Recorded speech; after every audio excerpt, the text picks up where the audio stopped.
कि अभी तक हम लोग आर्टिकल द के बारे में पढ़े थे, आइए उसके कुछ एग्जाम्पल के बारे में पढ़ लेते हैं। जैसे कि the Ram is killed Ravan, मतलब वही राम जो रावण को मारे थे, इसका अर्थ हुआ।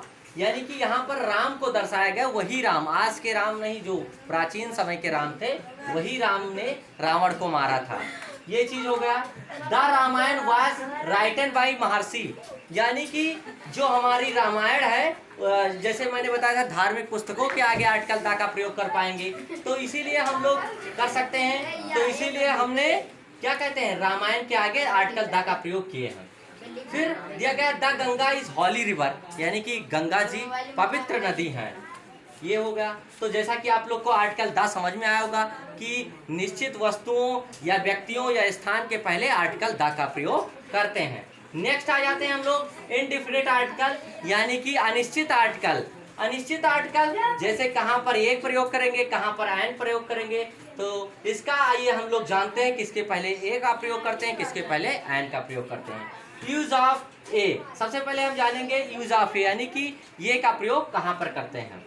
यानी कि ये का प्रयोग consonant sound of Hindi alphabet, यानी कि जहां पर हम लोग आर्टिकल ये का प्रयोग करेंगे, जहां पर हिंदी वर्णमाला के स्वरों का उच्चारण होगा, वहां पर हम लोग आर्टिकल ये का प्रयोग करेंगे।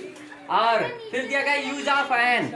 यूज ऑफ एन का प्रयोग हम लोग vowel sound of Hindi alphabet, यानी कि हिंदी वर्णमाला के स्वरों के आधार पर हम लोग वोवेल यानी कि एन का प्रयोग करेंगे।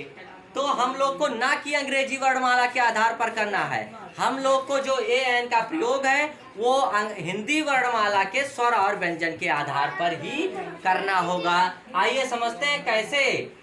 यूज ऑफ ये, यानी कि कहाँ पर ये का प्रयोग करेंगे, कहाँ पर एन प्रयोग करेंगे। जैसे मैंने लिखा है ही इज ये यूनिवर्सिटी प्लेयर, यानी कि यहाँ पर अगर देखें तो जो ये क्या कहते हैं, जो ये शब्द है यूनिवर्सिटी लिखा है, यानी फिर यहाँ पर जो यू का यू है, ये क्या है, अंग्रेजी वर्णमाला का स्वर है।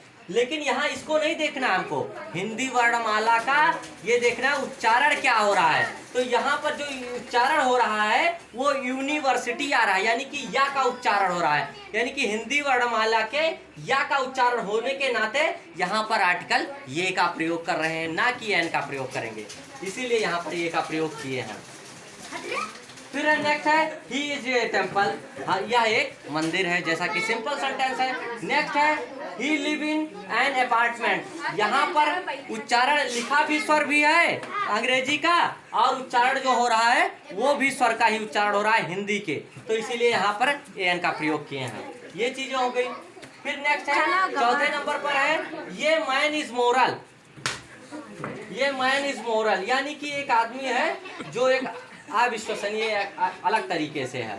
फिर नेक्स्ट है Ram is an hour plugging the field, यहाँ पर आपको देखने की बात मिलेगी, यहाँ पर जो आवर्स का मतलब इसे जो इसका उच्चारण है, अगर देखा जाए जो लिखा यहाँ पर है यच, लेकिन जो इसका उच्चारण हो रहा है वो हम लोग आवर करते हैं, इसीलिए यहाँ पर आर्टिकल एन का प्रयोग करते हैं।